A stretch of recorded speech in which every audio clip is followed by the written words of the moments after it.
Nationalisation et rationalisation. Nationalisation.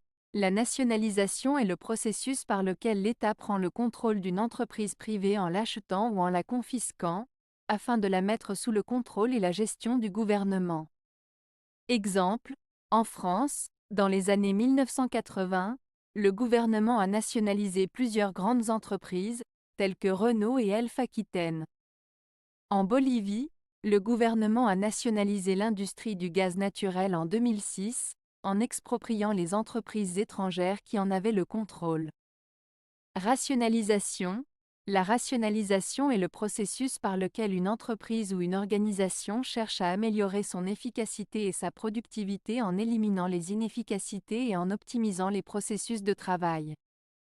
Exemple, une entreprise peut rationaliser sa production en automatisant certaines tâches, ce qui permet de réduire les coûts de main-d'œuvre et d'augmenter la productivité.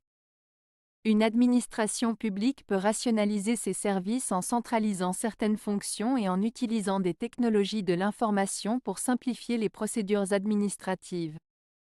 Différence. La principale différence entre la nationalisation et la rationalisation réside dans leur objectif.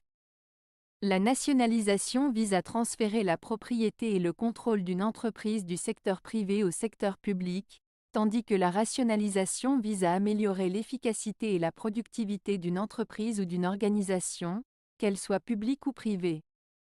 Il est important de noter que la nationalisation peut être un moyen de rationalisation dans certains cas, car le gouvernement peut estimer qu'il peut mieux gérer une entreprise et en améliorer la performance. Cependant, la rationalisation peut également être réalisée sans nationalisation, en apportant des changements internes à une entreprise privée.